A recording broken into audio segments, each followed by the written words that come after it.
Alright, you guys see this? This is good, because this means that as of today, last I checked, this is my 100th single battle that I have uploaded to YouTube, so I guess I'm proud to bring you a match with someone that I've known for a fairly long time. He's actually been a member of the home forum that I frequented for about 3 years. He goes by the name of Jomei. And we'll go ahead and play back a black and white match I had with him last night. We'll play it back right now. Not really much to say here. It was actually a very interesting match. A little bit hacksy, but I'm not really going to complain about it because I do use a couple of interesting things in this match that, you know, I still find entertaining nonetheless.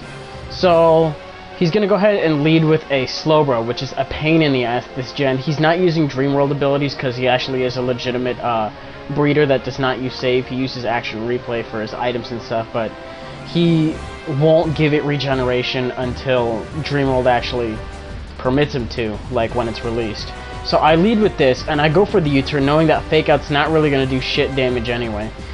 And I know this Slowbro packs T-Wave because of a match that we had prior to this one where I absolutely got annihilated. So I thought, who do I want to take T-Wave? And I really didn't have any other options other than this guy, because everyone else I have on my team I somewhat value. I do value this guy, but I don't know. I really had to pick something to take it, and I guess I just went with this guy. Because if I need to nasty plot, I can get priority on it, and I can at least get my hits in later. I have HP Ice, which would do 70 neutral damage versus Thunderbolts. Let me see, I think that's 90 or 95. I think it's 90. And then plus 45 with stab is 135. Cut in half is like shy of 70. So that's why I went for the HP Ice there. Mid-game, I did happen to forget which one did more, so you're going to see that I flip-flop between the two. Right here, I did go for another nasty plot, which I actually thought kind of mattered a little.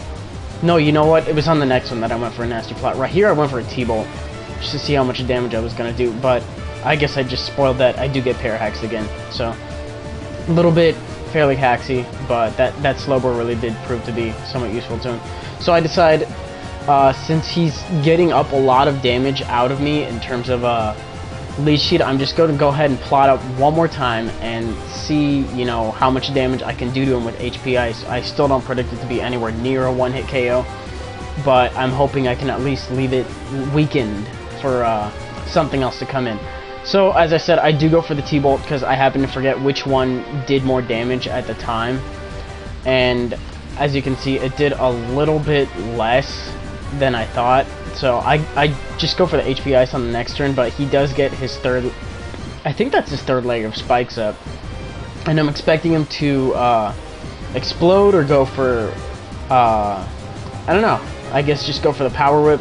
Explode would be the best option if he had it, since I do happen to resist both of his stab moves, but he goes for the Power Whip anyway. Surprisingly, that does take me out because I'm actually kind of frail, and Notori is actually somewhat decent on the attacking side as opposed to Fortress, I guess. I'm not really sure the confusion with them, but that's the talk I've been reading, and it's actually a little bit more superior in some ways. Anyways, since I don't levitate despite being a fucking chandelier, I do take spikes damage, and I kind of expect him to switch out to be scared of the fire move, but he knows I'm expecting him to overpredict, which is, oh, what a fucking mindfuck. But he stays in, or, you know, maybe he was expecting to fodder out. I don't really know the logic behind it. But either way, it seemed to work out for him rather well, because now we seeded, and I have to switch out, and I'm just going to take spikes damage on coming in anyway. So I go to my deer thing, I forget what the name of it is. But he's got leg warmers, and that's pretty cool. So I come in on the Power Whip knowing I have Herbivore, which is a new grass ability, I'm not sure if you know.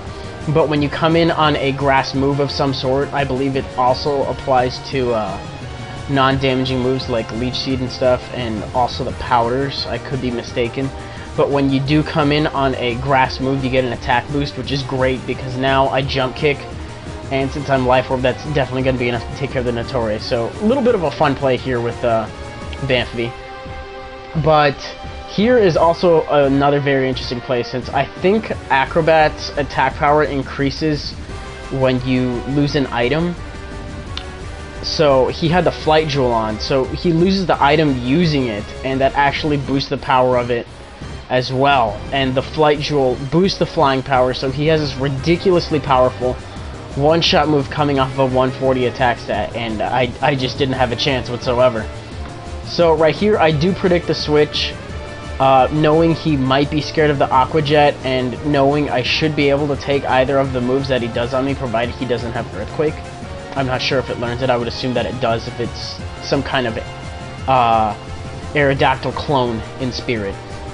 But I go for the Shell Break on the turn that this Slowbro comes in, and I do have Crunch, which is going to be great. And even with the Shell Break, Slowbro is just a defensive monster that is going to take that rather well. So he's just going to go ahead and get a T-Wave off on me. And thanks to my lowered Spec D, thanks to Shell Break, that's not going to be... that's not going to bode well for me at all. I think I get Parahaxed either this turn or next turn as I go for another Shell Break.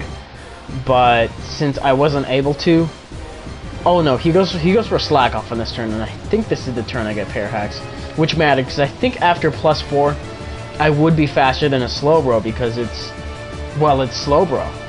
Oh no, I go for the Stone Edge on this turn. It's the next one that I go for the Shell Break, and I live as Surf, but I get paralyzed. Anyways, going back on that, it's slow bro, it's not fast bro. You know, if I get a little bit more speed, I should be able to take it down, and I should have enough attack to take it out with Crunch. That was my thought process behind it, but I live the Surf barely, and then I get the Parahax. So, kind of mattered a little bit. At least I would have been able to take it out and not have something else exposed to whatever he switches in after a Slowbro dies. But that's just the way it goes. He's going to take me out with another Surf, and that's that.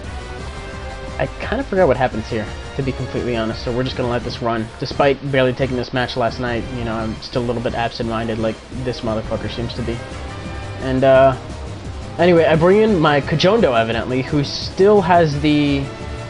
Well, has the Sash intact, but because I get Regenerate 30% and Spikes is 25, I'm just going to...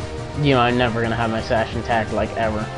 Anyway, I go for the Fake Out, because any damage I can get on it right now is going to be nice. I don't know why I didn't think of that first turn. I was thinking, you know, he might have had Regeneration, but then he told me mid-game, and then I just decided first turn, fuck it, I'm not going to do it. But I go for the U-turn thinking it'll take it out, but this thing just won't die. And I know he wants the T-Wave, whatever comes in, so I have to bring in something else to take the T-Wave, which is my Ianto, I think that's the name of it. But he actually doesn't, and he just goes right off for the Surf, and I guess I have shitty Spec D. Could have fooled me. Anyways, I don't take the Surf well at all. In fact, I die. So, that's that. Now, I have two Candle Jacks. I don't really use them that often. Well, actually, yeah, as of late, I haven't really been using them. But one of them is Specs, and another one is Scarf. I brought the Specs one in a couple of matches before this, but I think this is the... I'm pretty sure this is the Scarf one. And this is Timid with Scarf, so it actually does outspeed plus attack or Spec attack natures, since I have a plus speed nature. And I have a base, what, like 140 Spec attack. So either way, that's still going to be good to go. And I take out his Cool Croc in one shot. But I missed the Fire Blast here. Didn't really matter too much. Just getting any damage I could have on this thing, you know, would have been nice. But now it's fresh, and yeah, I think it's Life Orb. No, it's not. I don't know what it is. Right here, since I didn't know what it was, I didn't want to risk a Stone Edge right off the bat. Since if I did go for a Stone Edge and he went to this thing, provided, you know, I didn't miss, Rock is surprisingly neutral against Rock. So I could have done enough damage to it, and because of Faint-Hearted, he would have had a lowered attack. But he just goes for the Acrobat and finishes me off. And that's the game. Versus Jomei, you know, he's always been someone I've always tried to aspire to be, and I've never really been successful aside from the occasional fluke and whatnot. It's not really about flying with him. It's like Toy Story, where you fall with style. So as long as I lost in a way that I thought was fun, then you know it was a good match, because I can never beat this guy. And I have one more match right here. It was really short. It was only 10 turns, but I figure, you know, I take the opportunity to show off some more Pokemon that I do have made, and it was a match versus Sasha, FrostyPixie. So I'll just go ahead and leave you guys with that as a conclusion slash filler thing. So enjoy and stay tuned, and thank you for sticking with me so long for all these videos.